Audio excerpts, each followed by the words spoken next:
नमस्कार दोस्तों, welcome back to our YouTube channel solo solution. तो कैसे हैं आप सब लोग? उम्मीद करता हूं आप सब लोग अच्छे होंगे। तो आज का सेशन आपने टाइटल नेम पढ़ लिया होगा। तो आज का जो सेशन रहने वाला है वो उत्तराखंड का इतिहास से रहने वाला है, हिस्ट्री ऑफ उत्तराखंड। तो इससे रिलेटेड जो क्वेश्चंस आते हैं एग्जाम में, काफ़ी फॉर्म आए हैं इस बार। ठीक है, तो उत्तराखंड में जो भी इंपॉर्टेंट क्वेश्चंस आपके बनते हैं उससे रिलेटेड, ठीक है, तो हम उसके बेसिस पे हम आगे इसको कंटिन्यू करेंगे। तो देखते हैं हिस्ट्री ऑफ उत्तराखंड का, देखते हैं सबसे पहले। ठीक है, तो आप मैप देख रहे होंगे लेफ्ट साइड में। तो यहाँ पर आप उत्तराखंड का मैप देख रहे होंगे कि कहाँ पर शो कर रहा है, रेड जो कलर से फिल हुआ है। ठीक है, तो वो आपका क्या है? उत्तराखंड है। ठीक है, तो उत्तराखंड पूरा भारत के मैप में यहाँ पर है, इस कोने में। ठीक है, तो अगर हम हिस्ट्री ऑफ उत्तराखंड के इतिहास की अगर हम बात करते हैं, इतिहास की अगर हम बात करें किसके? उत्तराखंड के, तो उसको भी 3 पार्ट्स में डिवाइड किया गया है। कितने पार्ट्स में? 3 पार्ट्स में डिवाइड किया गया है। तो प्रागैतिहासिक काल की अगर हम बात करें, प्रागैतिहासिक काल, ठीक है, तो फर्स्ट तो ये है आपका, ठीक, प्रागैतिहासिक काल। सेकंड है जो आपका वो आदि ऐतिहासिक काल। ठीक है, आद ऐतिहासिक आद ऐतिहासिक काल। ठीक है, और जो थर्ड है आपका वो है ऐतिहासिक काल। तो मतलब इन तीनों कालों में क्या हुआ है कि मतलब हिस्ट्री उत्तराखंड ऑफ हिस्ट्री, मतलब सॉरी, उत्तराखंड का जो इतिहास है उसकी बारे में बताया गया है कि उत्तराखंड कैसे था, क्या था, मतलब क्या क्या चीजें, कहाँ पर कौन सी चीजें थी। ठीक है, पहले के टाइम पे क्या क्या था उस समय। ठीक है, तो पूरा हिस्ट्री इसमें बताया गया इन तीनों कालों में। तो प्रागैतिहासिक काल की अगर हम बात करें तो इसके जो स्रोत हैं वो है आपके पुरातात्विक स्रोत। क्या है? पुरातात्विक स्रोत। अब पुरातात्विक स्रोत की अगर हम बात कर ही रहे हैं तो जो इसकी जो मतलब जो मुख्य श्रेय जो जाता है, इसका जो खोज की है, जो पुरातात्विक स्रोत की जो खोज की गई है वो उत्तराखंड के हैनवुड के द्वारा की गई है। अब हैनवुड जो है इन्होंने 1856 ईस्वी में, 56 है, ठीक है, इससे लिखा नहीं जा रहा थोड़ा, तो आप लोग सुन लें अच्छे से। ठीक है, तो पुरातात्विक स्रोत की जो खोज करी है, एक मिनट, पुरातात्विक स्रोत की जो खोज करी है वो आपके हैनवुड ने करी है। और कब करी है? एग्जाम में पूछा जा सकता है। तो 1856, आपको सन भी आपको याद रखना है। तो 1856 में हैनवुड ने करी है। अब प्रागैतिहासिक काल में तो ये चीजें हुई। ठीक है, अब आज ऐतिहासिक काल में बात करेंगे तो इसमें धार्मिक स्रोत एवं अभिलेख का जो इसका मुख्य स्रोत है वो आपका क्या है? धार्मिक स्रोत एवं अभिलेख। ठीक, और ऐतिहासिक काल की अगर हम बात करते हैं तो ऐतिहासिक काल जो है आपका वो 3 टाइप्स में है। किसमें? अब बात करते हैं ऐतिहासिक काल की, ऐतिहासिक काल की। ठीक है, तो ऐतिहासिक काल जो है वो आपका 3 पार्ट्स में है। एक तो प्राचीन हो गया आपका, ठीक है, प्राचीन काल। दूसरा हो गया आपका मध्यकाल, और तीसरा हो गया आपका प्राचीन, मध्य, और जो आपका मॉडर्न चल रहा है, ठीक है, आधुनिक, आधुनिक काल। तो इस टाइप से इसको 3 पार्ट्स में डिवाइड किया गया है। तो प्राचीन ऐतिहासिक काल जो है वो प्राचीन काल में डिवाइड हुआ है, मध्यकाल में और आधुनिक काल में। तो पूरा देखो, ऐतिहासिक काल में ही मतलब जो मनुष्य थे तो उनका मतलब रहना, फिर उनके मतलब उनके बारे में पूरा डिस्कस जो है वो आपका ऐतिहासिक काल में ही आपको देखने को मिलेगा कि कहाँ पर कौन से लोग रहते थे, किस प्रजाति के रहते थे। तो ये सारा आपको ऐतिहासिक काल में ही देखने को मिलता है। मनुष्य की जन्म जो हुआ है तो वो ऐतिहासिक से ही स्टार्ट हुआ है, उनके बारे में प्राचीन काल में, मध्यकाल में और आधुनिक काल में तो उनके बारे में बताया गया है। ठीक है,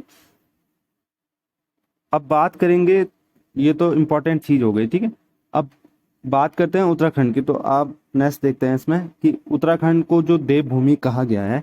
अब उत्तराखंड है, अब उत्तराखंड को हम किस नाम से जानते हैं? देवभूमि के नाम से जानते हैं। देवभूमि भी कहा जाता, कहते हैं ना कि उत्तराखंड को देवभूमि भी कहा जाता है।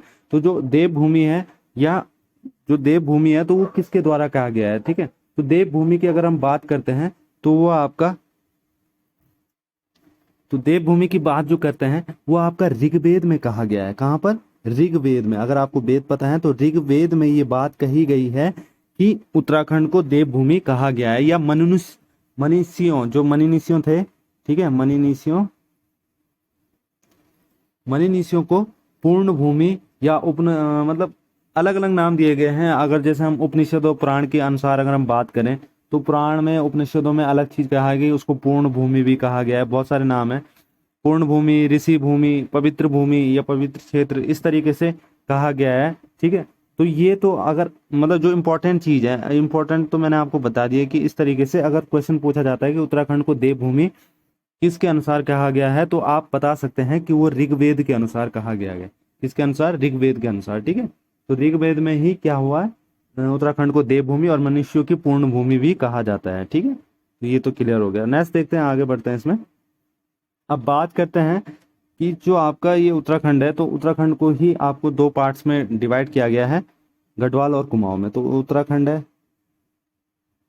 ठीक है, और उत्तराखंड को टू पार्ट्स में डिवाइड किया गया है। तो उसको जो पहले कहा जाता था, ठीक है, तो यहाँ पर आप देख सकते हैं कि केदारखंड। अब केदारखंड किस चीज को कहा जाता है? यहाँ पर गढ़वाल को केदारखंड कहा गया है। ठीक है, और जो अगर हम कुमाऊं की बात करें या मानस खंड लिखें इसको, मानस खंड, तो मानस खंड जो है आपका वो कुमाऊं मंडल को कहा जाता है। तो दो मंडल में आपका मतलब उत्तराखंड जो है वो टू पार्ट्स में डिवाइड है, एक केदारखंड में और दूसरा आपका मानस खंड में। तो गढ़वाल और कुमाऊं मंडल में ये आपके डिवाइड है। तो अगर हम गढ़वाल की बात करते हैं या केदार खंड या मानस खंड की अगर हम बात करते हैं, तो ये दोनों क्या हैं आपके? केदार खंड जो है आपका वो हरिद्वार से नंदा देवी पर्वत तक का क्षेत्र है। अगर जहां से अगर हम हरिद्वार से अगर हम बात करें, हरिद्वार से, ठीक है, तो हरिद्वार आप लोग गए होंगे, जो नहीं भी गए तो आप जा सकते हैं वहां पे। ठीक है, अच्छा प्लेस है। हरिद्वार से अगर आप नंदा देवी की अगर हम बात करें, ठीक है, नंदा देवी पर्वत की बात करते हैं, ठीक है, तो ये दोनों मतलब यहाँ से लेकर यहाँ तक का जो एरिया है, हरिद्वार से लेकर और नंदा देवी पर्वत तक का जो एरिया है, वो आपका किस में आता है? वो आता है आपका केदारखंड में। किस में आता है? केदारखंड में। तो ये चीजें बताई गई हैं इसमें कि जो आपका गढ़वाल है, केदारखंड जो क्षेत्र है, ठीक है, वो आपका कहाँ से? हरिद्वार से लेकर नंदा देवी तक। और ऐसे ही अगर हम मानस खंड की अगर हम बात करते हैं, तो मानस खंड का जो एरिया है वो आपका नंदा देवी से, ठीक है, अब वहां से नंदा देवी से स्टार्ट हुआ, कहाँ कहाँ तक? नंदा देवी से काकागिरी पर्वत तक। कहाँ पर? काकागिरी पर्वत तक। ठीक है, तो ये काकागिरी पर्वत तक का जो क्षेत्र है, ये सारा आपका क्या है? आपका मानस खंड है। ठीक है, तो नंदा देवी से काकागिरी पर्वत तक का आपका मानस खंड, और जो आपका हरिद्वार से नंदा देवी तक है वो आपका केदारखंड। अब बात करते हैं कि केदारखंड हुआ मानस खंड, मतलब कहाँ पर इसको कहा गया है। ठीक है, तो अगर हम इसकी बात करें स्कंद पुराण के अनुसार, तो स्कंद पुराण में ही इनको दो भागों में बांटा गया है। ठीक है, तो स्कंद पुराण के अनुसार उत्तराखंड के जो दो पार्ट्स हैं, केदारखंड और मानस खंड, जो नाम दिया गया है गढ़वाल और कुमाऊं को, तो वो आपका स्कंद पुराण में ही उनके अनुसार ही ये बात कही गई है कि उत्तराखंड जो है वो स्कंद पुराण के अनुसार क्षेत्र को दो भागों में बांटा गया है, एक केदारखंड में, एक मानस खंड में। तो कभी भी क्वेश्चन आए तो स्कंद पुराण आपने इसका राइट ऑप्शन रखना है। ठीक है, बढ़ते हैं नेक्स्ट, देखते हैं इसमें। अब बात करते हैं इसके मतलब जैसे प्रागैतिहासिक की अगर हम जैसे बात कर ही रहे हैं, प्रागैतिहासिक, चलो प्रागैतिहासिक, ठीक है, चलो देख लेते हैं। प्रागैतिहासिक काल की अगर हम बात कर रहे हैं,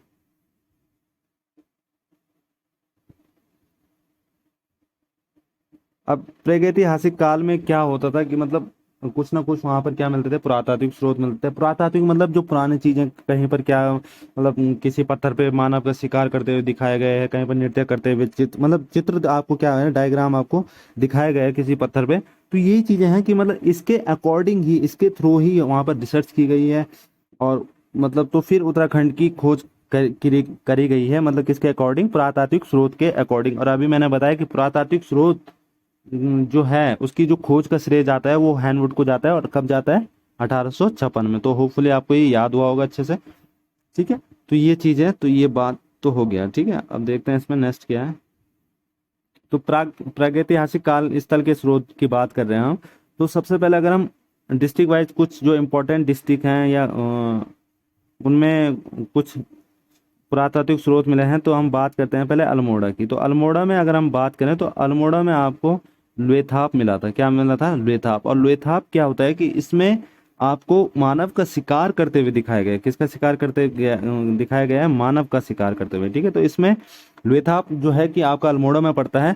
ठीक है, तो यहाँ पर आपको अल्मोड़ा में क्या क्या देखने को मिला? अल्मोड़ा में आपको देखने को मिला लोथाप में मानव को शिकार करते हुए दिखाया गया है और नृत्य करते हुए दिखाया गया है। नृत्य करते हुए वहां पर आप पत्थर पे क्या है, नृत्य करते हुए दिखाया गया है।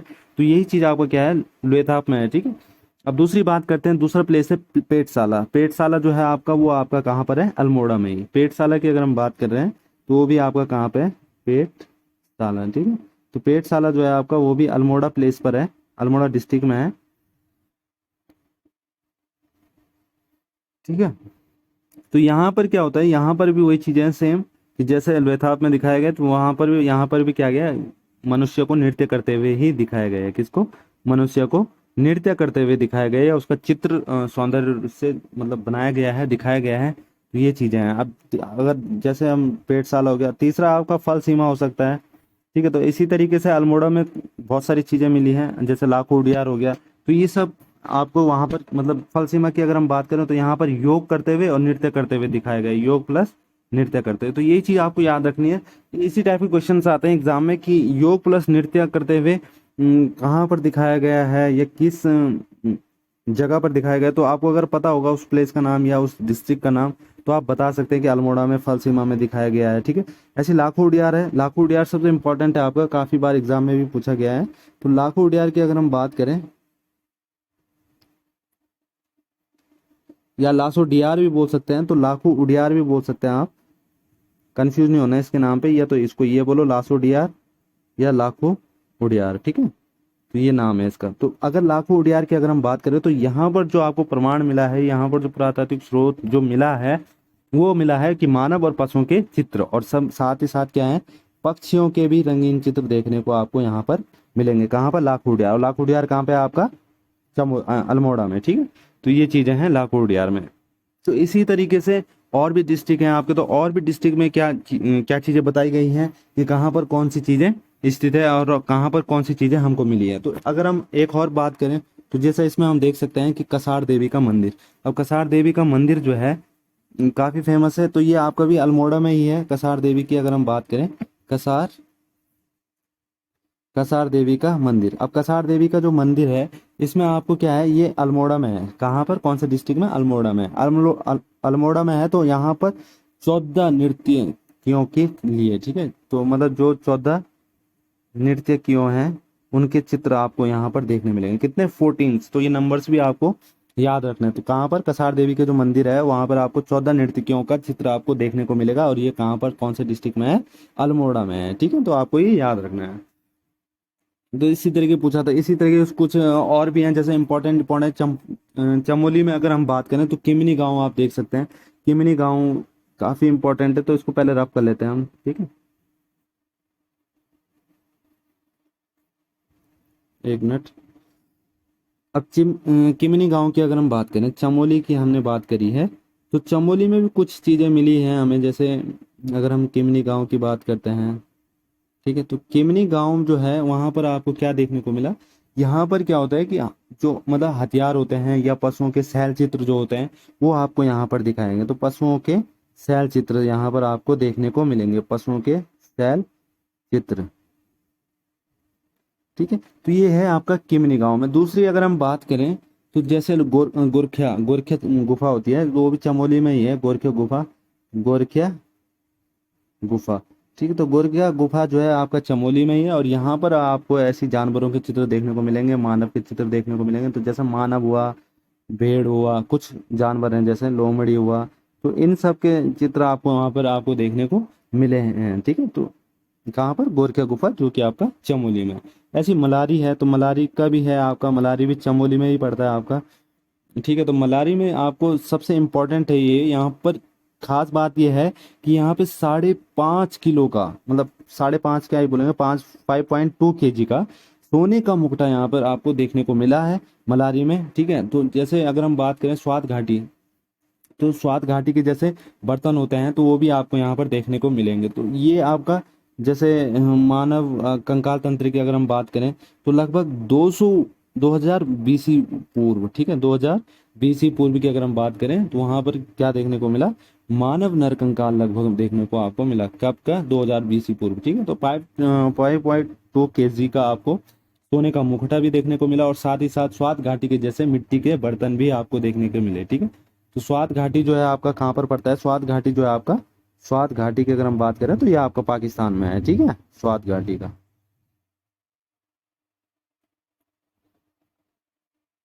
तो स्वात घाटी के जो बर्तन है उसके जैसे ही मतलब आपको यहाँ पर देखने को मिला, कहाँ पर? मलारी में। ठीक है, ये मतलब कॉमन पॉइंट है यहाँ पर। ठीक है, पाकिस्तान में भी और इसमें भी। ठीक है, तो अगर हम बात करें नेक्स्ट, देखते हैं, एक मिनट। अब सबसे और भी इम्पोर्टेंट चीज़ है एक आध कि उत्तरकाशी की अगर हम बात करें, ठीक है, उत्तरकाशी में भी आपका हुडली गांव जो है, हुडली गांव जो है वो जो जो कि आपका यमुना नदी पे है। कहाँ पर है? यमुना नदी में, यमुनोत्री क्षेत्र में यमुना नदी पे है। ठीक है, तो यमुना नदी की अगर हम बात करें, या उत्तरकाशी का थडुंग जो आपका गांव है वहाँ की भी बात कर सकते हैं।